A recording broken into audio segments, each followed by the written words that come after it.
Gertie Spurling here with 7 Adelaide's afternoon news. Making news this hour. 3 fishermen found dead in the state's southeast. Revelations they ignored warnings to stay out of the water. An emergency meeting to address SA's fuel crisis as local businesses pass on the cost.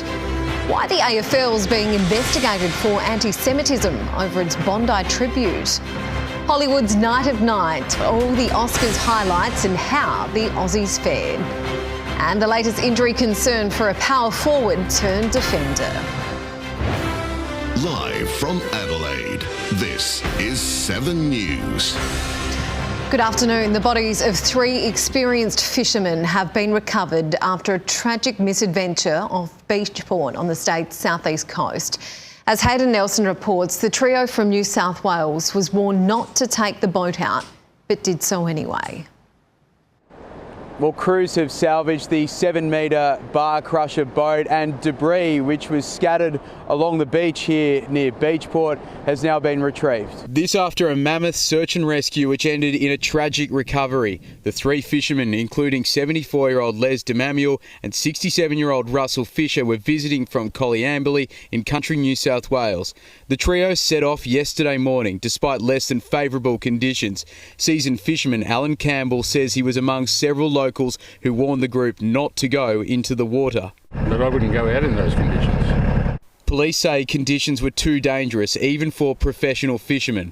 The visitors left land around 7 a.m, and when they hadn't returned by afternoon, locals raised the alarm. A passing light plane pilot spotted the upturned hull and one of the men's bodies on the beach. It's just a shock for all of the families. I feel for them, and I'm so sorry you've lost some beautiful guys there. I'm no water expert, but if the locals are saying don't go out, then there's probably a very good reason for it. Our early investigations indicate that while they did have life jackets on board, they weren't wearing them. Police urging locals not to touch any debris they find scattered along this stretch of beach, as it could be used as evidence as they prepare a report for the coroner. The Premier's called an urgent emergency meeting as the petrol crisis deepens. It comes as unleaded surges above $2.30 a litre, and some local businesses are forced to pass on the cost. Here's Jasmine Turlings. We're all feeling the pain at the pump at the moment, but industry experts are warning more is still to come right across the supply chain. Take York Removals. It's just one family-owned business forced to pass on the rising cost of diesel to its customers. Last week, filling half a tank on Daniel Schweiger's truck cost him just over $2,000. Now the removalist says he has no choice but to add a 7% surcharge on some jobs. The running costs are just getting astronomical, and it's just making it harder for us. We're not running a charity, unfortunately, but we've got to make sure our costs are covered. This afternoon, the state government held a roundtable with key industry experts and the federal energy minister. The Premier says the demand at the state's 2 key fuel terminals has more than doubled since the war in the Middle East broke out. And those increases in demand is what is driving the lack of immediate supply that we see, particularly in some regional communities. The state Liberals want to see the fuel excise halved for 3 months, saving drivers an average $16 a tank. The Premier wouldn't buy into it, saying it's an issue for the feds. We'll have more on this story in our news at 6. A Westlake's mother at the centre of a cruel cancer scam involving her own child says she used the money to fund a lavish lifestyle. 45-year-old Michelle Bonzar faked her 6-year-old son's diagnosis to fleece cash from family and the school community. The court heard she was trying to keep up with the Joneses, believing her family needed the latest brands to live a fulfilled life.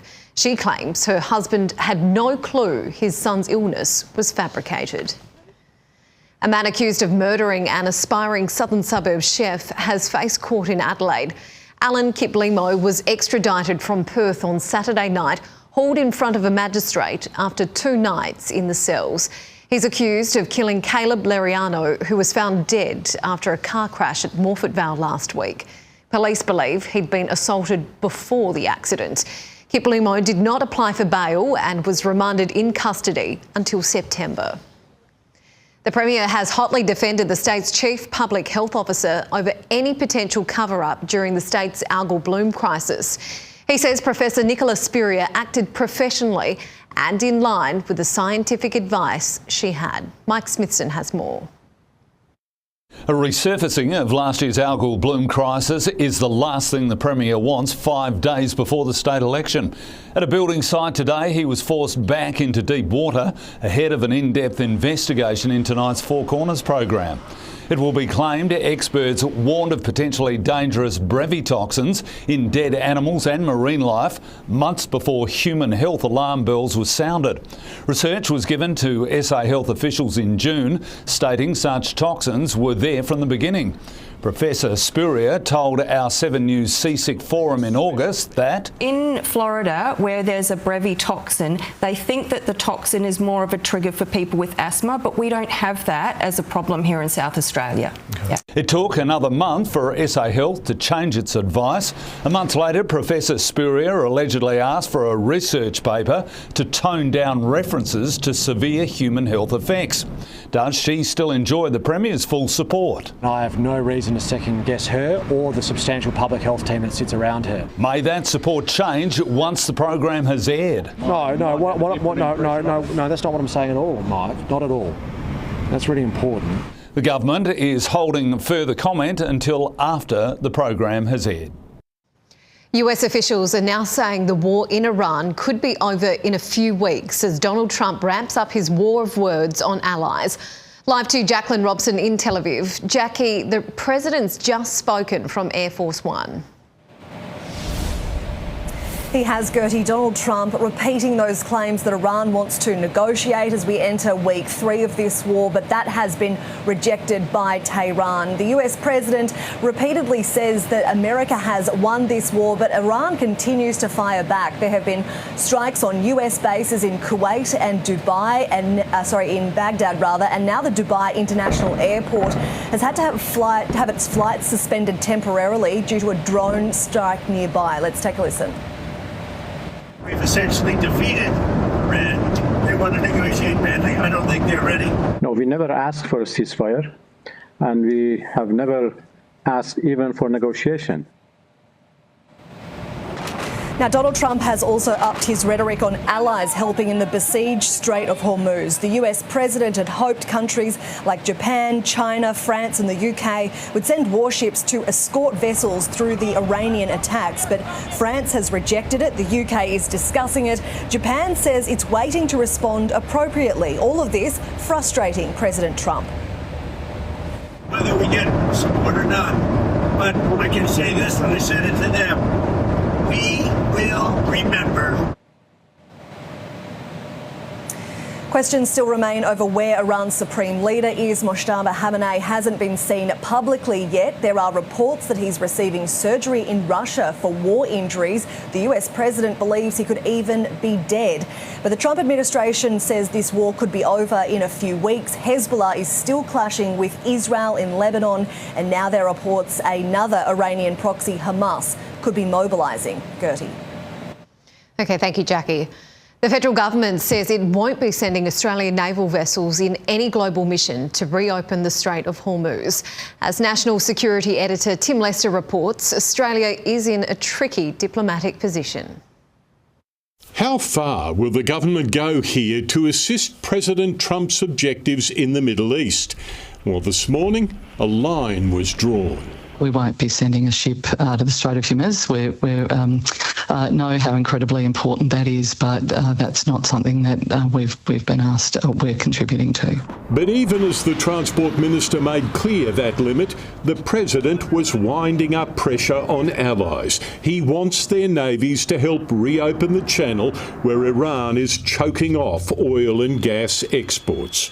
It'd be interesting to see what country wouldn't help us with a very small endeavour, which is just keeping the strait open. Of course, if a request is made by the United States, we should very carefully consider it against our national interest and the availability of suitable naval vessels. For now, the government has its hands full dealing with the effects from the Middle East's oil blockage. We now have 37 days reserve of petrol and 30 days reserve of diesel. This is going to smack us between the eyes, and there's been no plan. The Albanese government has eased fuel standards and lowered stockpile limits, allowing the release of about 6 days of petrol and 5 days of diesel. We just have towns with no fuel, Murray, and it's... Barnaby, you agreed to store our fuel in Texas when you were the Deputy Prime Minister. Murray, you agreed to have 4 refineries closed. As well, the government says there is no short-term threat to aviation fuel supplies. Transport Minister Catherine King says both Qantas and Virgin have reassured her, even although the country's biggest supplier of jet fuel, China, appears to have stopped exports. Missing grandmother Patricia Ewens has been found safe after vanishing 3 weeks ago. The 73-year-old hadn't been seen since catching a bus from Port Pirie to the Adelaide Central Markets on February 18. Her bag and purse were found at Brighton the day after. Police say there are no suspicious circumstances surrounding her disappearance. The AFL is under investigation this afternoon over a tribute at the SCG to the victims of the Bondi terror attack. As Laura Turner reports, the league has now been referred to the Royal Commission into Anti-Semitism. Well, this is an enormous error of judgment from the Sydney Swans, and they have just in the past few minutes come out and admitted that they made this error. Of course, this is in reference to the tribute that was made in the first round of the AFL season, where they acknowledged those injured in the Bondi terror attack, but never mentioned anyone specifically from the Jewish community in terms of acknowledging the Jewish community. Those words were left out. Since this has happened, there has been rumour, there has been talk around why that changed and who changed it. Well, now the Sydney is about to speak in just a few minutes' time to address exactly how and why that happened. But the simple matter that it did has meant that Senator James Paterson has now called for the AFL to be examined by the Royal Commission into anti-Semitism. It's bizarre to talk about Australia's worst ever terrorist attack, which targeted the Jewish community. It was on the first night of Hanukkah, and overwhelmingly the victims were Jewish, without acknowledging the fact they were Jewish. And if it's true that they were airbrushed out of the script, then that is just inexcusable, and we must get to the bottom of it. Now, Sydney Swans CEO Matthew Pavlich has already taken some of the blame for this. We're yet to see exactly what he says in this press conference, but this is a huge error of judgment just a few months into his leadership at the Swans. It sadly wasn't meant to be for the Australian stars at this year's Academy Awards. Rose Byrne and Jacob Elordi among the group who missed out on the night's top honours. US correspondent Miley Hogan reports from the red carpet. The Oscars are the highest honour in Hollywood, but before the celebrities get to go in and celebrate their work, first they have to strut the red carpet. The stars sticking to classic, elegant styles, including Australia's Rose Byrne wearing Christian Dior. The Sydney-sider enjoying the carpet as an Oscar nominee. So happy to be here. It's amazing. Finally. My sisters came in from Sydney and Melbourne. She was in good company. Fiona Crombie was nominated for production design on Hamnet. It's a total honour. I've got my family here, so I've got my kids here. Nick Cave, Best Original Song. Jacob Elordi for his role in Frankenstein, and Train Dreams, the film that Joel Edgerton starred in, was up for Best Picture. It's a film that feels very me. When I read the novella, I connected with it, felt like it was the right thing for me to do. It is the awards that attracts the biggest A-listers in town, and the red carpet is a chance to show off their style, the show before the show. Inside, during the ceremony, sadly, it wasn't Australia's night. Rose Byrne lost to Jessie Buckley, who took home the award for Best Actress for her role in Hamnet. Thank you so much. Best Actor, Michael B. Jordan in Sinners. And the award of the night, Best Picture, went to one battle after another. Cheers, thank you very much. Now that the show is over, the stars get to take their awards and go and celebrate at the after parties. After the break, the daring operation to save 6 teenage hikers stuck 1,300 metres atop a mountain. The captain of the Iranian women's football team leaves Australia after accepting offer of asylum. Plus, an out-of-control taxi flies onto a sidewalk in New York. Also ahead, we're with Queen Mary on her Australian homecoming. And Pauline Hanson in Port Lincoln, the One Nation leader, joins the election campaign trail. 6 teenagers have been rescued from a Queensland mountain almost 20 hours after becoming lost at the summit. One by one, they were winched to safety from Mount Barney in a major aerial rescue operation. The group was forced to shelter on the mountain overnight due to difficult terrain and lack of light.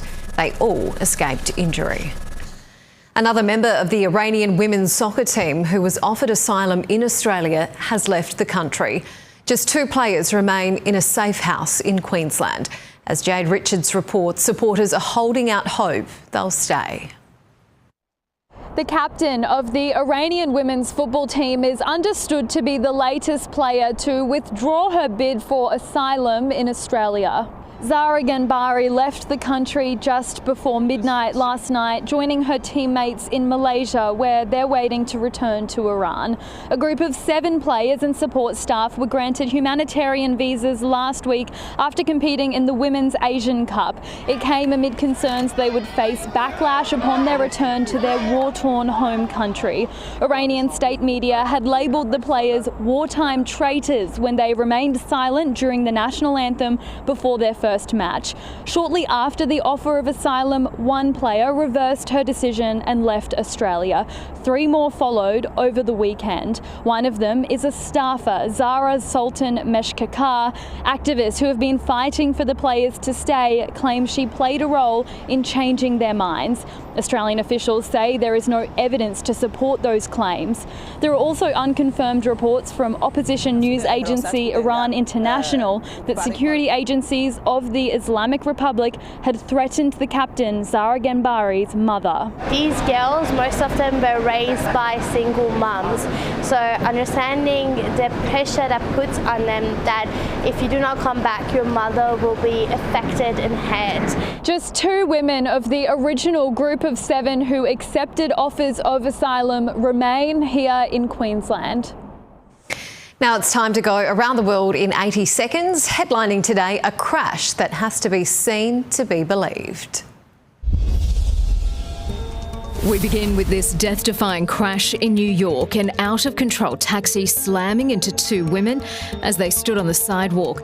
Both were sent flying, but miraculously are expected to be okay. The taxi driver and 2 passengers were also taken to hospital. Staying in the US, and much of the country has been battered by a wild winter storm. Blizzard warnings are stretching through 7 states. Parts have seen a dumping of more than half a metre of snow, causing chaos on icy roads. Texas has been swamped by a massive dust storm, and in Hawaii, intense rain has caused flash flooding and landslides. To London, where Prince William has shared a touching tribute to his mum to mark Mother's Day in the UK. The royal posting this never-before-seen photo of Princess Diana sitting in a field full of wildflowers with her then 2-year-old William. Mexico has written itself into the Guinness Book of Records with the world's largest ever soccer lesson. 9,500 players laced up their boots. The stunt comes ahead of the World Cup, which kicks off in June. And finally, back to Hollywood, where famous names with unfamiliar faces have taken to the Oscars red carpet. They were stand-ins for the real stars to test run the big event. And that's your trip around the world in 80 seconds.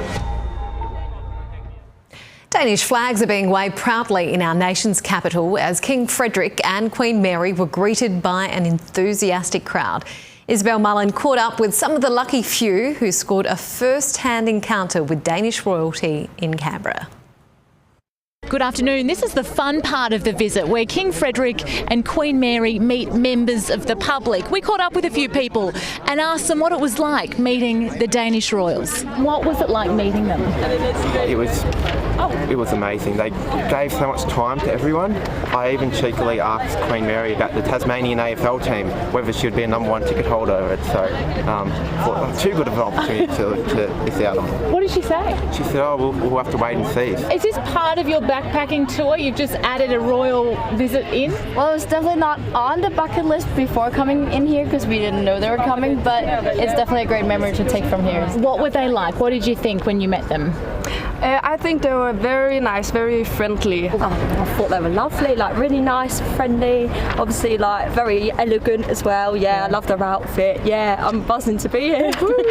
She was very beautiful. I didn't get to see the king, but I shook her hand. He said he's never going to wash his hands again though. Yeah. Is that true?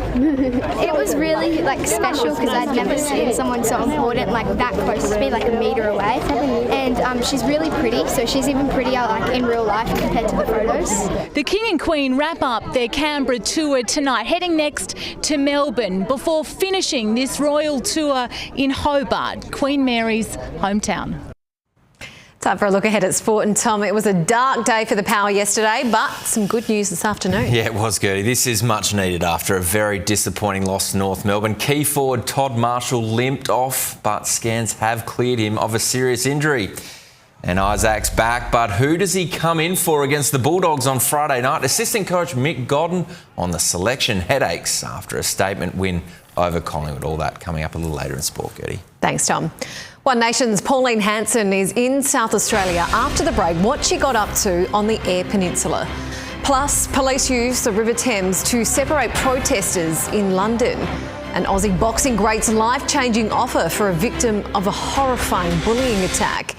And later, Ozempic for children, the next move in the fight against the obesity epidemic. One Nation leader Pauline Hanson was in Port Lincoln today, spruiking regional votes ahead of Saturday's election. It was almost a rock star welcome as she posed for selfies and signed autographs outside an early voting centre. People want change. They're fed up with major political parties. They're not being listened to. And I see the decline in rural regional areas mainly because they're not getting the services. In the latest polls, One Nation is tracking above the Libs and their preferences are likely to shape the outcome of several seats. A dozen people have been arrested in London as rival protesters took to the banks of the River Thames over the war in the Middle East. Europe correspondent Ben Downey has the story. Well, this was quite the policing operation in London. Nearly as many officers as there were protesters, with Britain's Home Secretary Shabana Mahmood banning the protesters from marching. Instead, they were ordered to demonstrate in place. Police using the Thames to separate the pro-Palestinian and pro-Iranian regime protesters on one side of the river and the counter-protesters on the other. Officers arrested 12 people for threatening or abusive behaviour, affray and supporting a prescribed terrorist organisation such as Hezbollah or Palestine Action. Al-Quds Day, which is held at the end of Ramadan, has seen annual demonstrations since October 7 supporting Palestinians. This year, just as many pro-Iranian protesters were there with signs showing the face of the late Ayatollah Ali Khamenei and connecting the US and Israeli leadership to pedophile Jeffrey Epstein. Officers are also investigating this chant from music artist Bob Vylan. And I would like to conclude with death to the IDF. Even though the war in Iran shows little sign of de-escalating, police are praising their strategy, saying far fewer protesters turned out than expected. A teenage girl at the centre of a horrific school bullying video last week is now getting self-defence lessons from one of Australia's boxing greats. Support is flowing in for the 13-year-old, with an online fundraiser amassing $15,000 in donations. Sam Payne has more.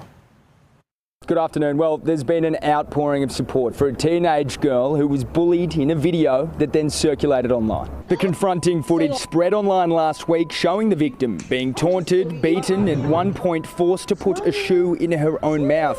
The three girls aged 13, 14 and 15 have since been charged over the incident. Former champion boxer Billy Dibb said he was heartbroken by what he saw, offering the young girl boxing lessons to help rebuild her confidence. The pair met for the first time today. She's licking her wounds. She's still nursing some injuries, but she's in good spirits. When I learned to box, I didn't use that boxing skill to hurt people. but it gave me the confidence to be able to stand up and say, you need to stop, because now I can protect myself. Support for the teenager has continued to grow. A GoFundMe set up for her has now raised more than $14,000. Matthew and Kelly O'Brien, who lost their daughter Charlotte to suicide following bullying, have also stepped in, offering the girl a scholarship through the Step Into Action Foundation. Horrendous. I turned it off straight away. It wasn't something that I could watch. The whole community coming together to take a stand against bullying. Time for a quick check of the weather now. And Casey, it's been a rather soggy day across the state. It certainly has, Gertie. Even the city here has had a pretty decent drink with showers moving through for most of the day, topping up those rainwater tanks and watering the gardens. The West Terrace gauge has already collected a bit over 5 millimetres since the steady showers began around 7:30 this morning. But this rain has a serious side to it in the state's far north, where there is a severe weather warning for locally intense rainfall tonight, which could lead to flash flooding due to falls of up to 100 millimetres. Locals at William Creek are sandbagging the pub before it hits. But just about every corner of the state will get something out of this system. It's all a result of a trough and a low pressure system dragging lots of tropical moisture down south. It isn't over yet. We can expect showers to continue here through the night. Drying out for the city tomorrow, though. I'll have a closer look at the forecast shortly. Thanks, Casey. We'll have the latest on your money with ING Bank after the break. Plus, Ozempic makes a major move to end childhood obesity and the baby boom for one of Australia's rarest marsupials. Now let's check in with Rosanna and what's coming up at 6. Thank you very much, Gertie. Coming up tonight, the tragic decision that cost 3 fishermen their lives in the state's southeast. The trios ran into trouble in treacherous waters yesterday, despite warnings from locals. Also at 6, inside an emergency meeting to tackle SA's petrol crisis. What's being done to keep the fuel flowing and prices down? Also tune in at 6 to find out how you can get fuel for free. Plus, we investigate a worrying new online movement taking the internet by storm and targeting our kids. It's called looks maxing, which encourages extreme body modifications. That special investigation and many more stories tonight at 6, Gertie. Thank you, Rosanna. Well, they say art imitates life, and that is what these artists in Spain have attempted to do. They've created ninots, or dolls, which are large satirical sculptures made of wood, plaster and paper mache, which will be burnt in a public ceremony called Las Velas. War was a central theme this time around, with many figures depicting US President Donald Trump and Israeli Prime Minister Benjamin Netanyahu.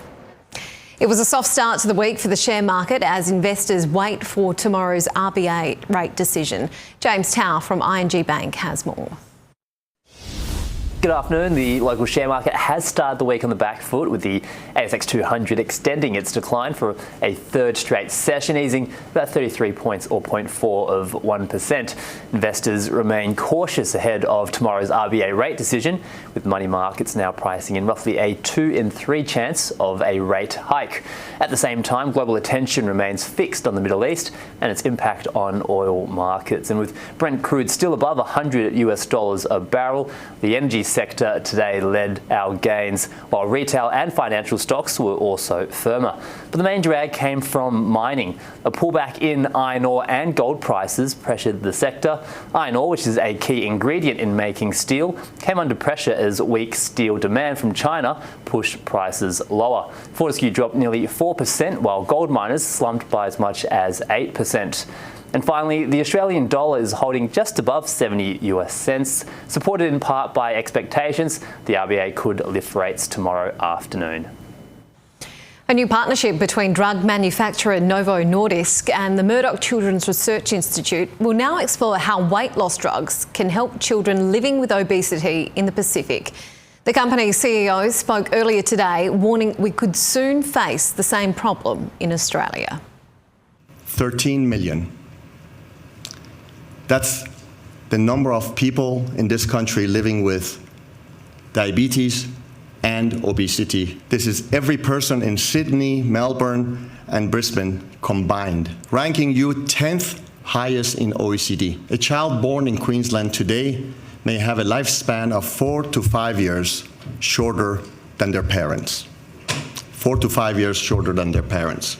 Not because of war, not because of famine, but because of obesity. We would like to invest in Australian research and development focused on prevention and integrated chronic care, including generating real-world evidence. Also later today, we will sign another agreement, a memorandum of understanding with the Murdoch's Children Research Institute to fund a 3-year program on adolescent obesity in Pacific Island nations. By engaging young people, their families, clinicians, and policymakers, the program will guide youth-focused recommendations that we believe will positively reshape their future. Now to a lighter note, a baby boom for one of Australia's rarest animals. 12 mountain pygmy possums have been born at a sanctuary in Victoria. 3 mums produced litters of 4 as part of a breeding program for the critically endangered species.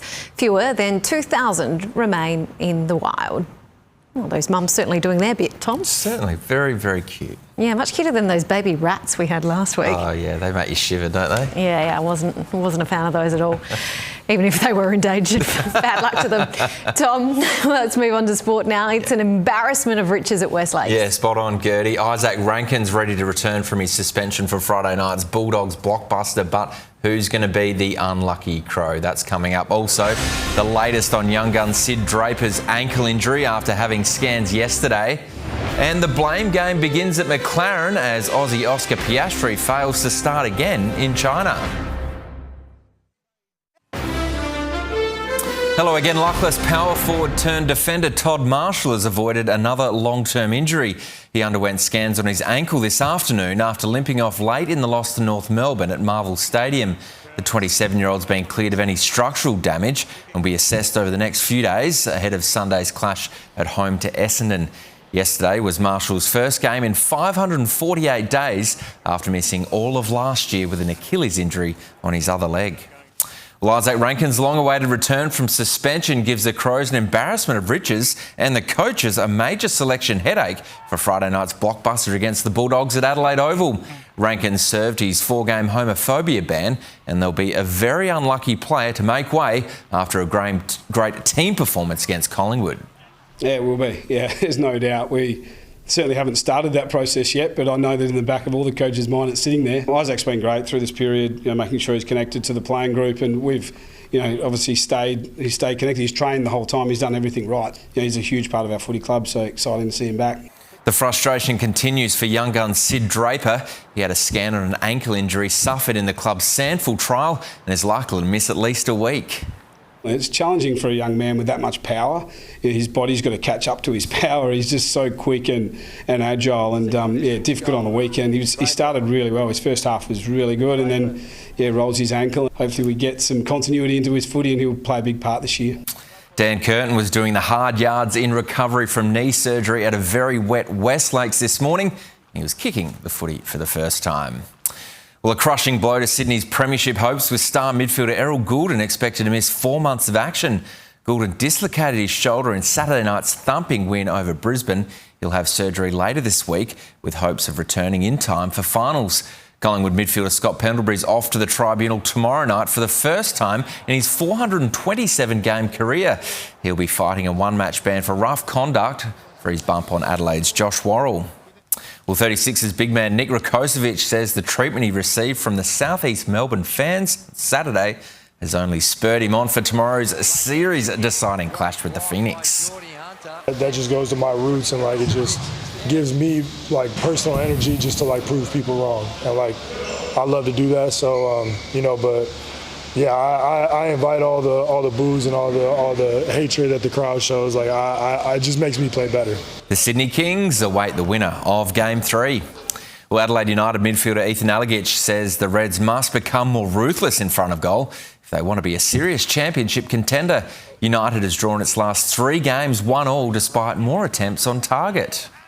We're glad we got a point, but you could also say we dropped 2 points because I think we deserved the win. We performed well and we just couldn't finish our chances. The 5th place Reds travel to face the bottom place Wanderers on Friday night. Matilda's stars Steph Catley and Hayley Raso are available for tomorrow night's Asian Cup semi-final against China in Perth. Both have passed concussion tests after head knocks in the group stage. they've cleared all the relative protocols and are in the squad for tomorrow night. Yep. What sort of chance are they of playing? Wait and see. The winner advances to the final in Sydney at Stadium Australia on Saturday night. McLaren has blamed power unit supplier Mercedes for the team's humiliating double failure at the Chinese Grand Prix. Oscar Piastri and his world champion teammate Lando Norris were both unable to make it to the start line in Shanghai due to electrical faults. Very unfortunate to both have issues, but we don't fully know any more than that at this point, so yeah, obviously disappointing. After being forced to retire with cooling issues, Max Verstappen didn't hold back. The four-time world champ labelled the new regulations a joke, the racing terrible, and likened the new era to Mario Kart.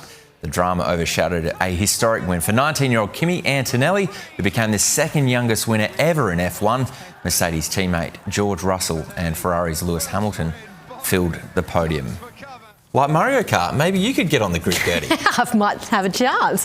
Actually, I was terrible at Mario Kart as well. Really? Yeah, didn't really get into it. Probably the greatest game of all time. Going to be a great game this weekend, and we're going to be live to Adelaide Oval with a big preview of a big weekend of footy, both the Crows and Power playing at home this week. Sounds good. Thanks, Tom. Well, it's been a wet autumn day across the city and the grey skies are sticking around. Casey will have all the weather details after the break. Night on 7 News. Fuel relief's here. 7 News are helping with a 20k fuel giveaway. We're giving you a chance to win a $250 gift card every night all week. As the nation Missed the start of the news? You can start over on 7 Plus on selected devices, 7 News at 6, or when you start over on 7 Plus. Time for more on the weather now, and Casey, the wet weather isn't over just yet.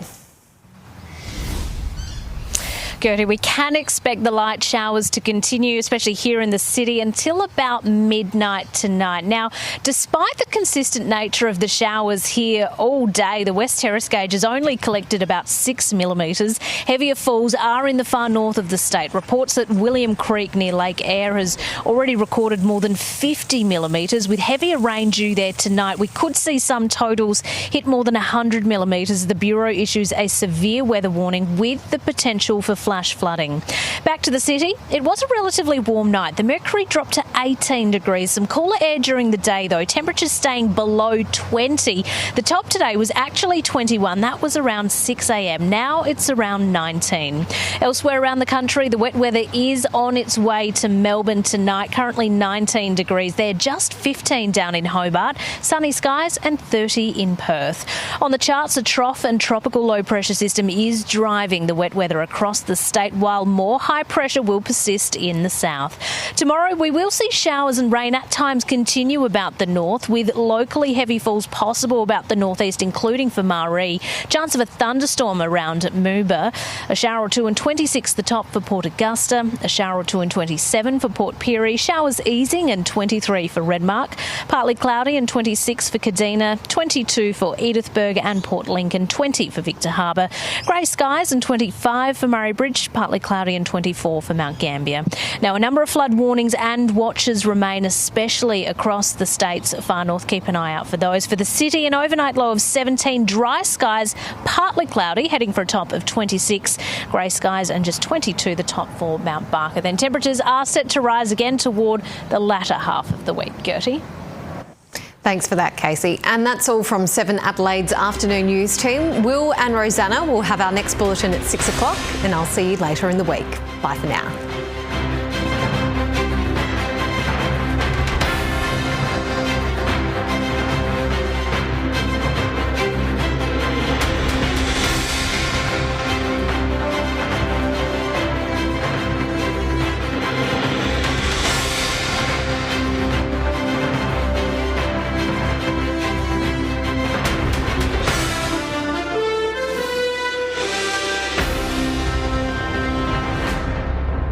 The 7 News app will give you the news you want every minute of every day, including breaking news alerts. Download the 7 News app now.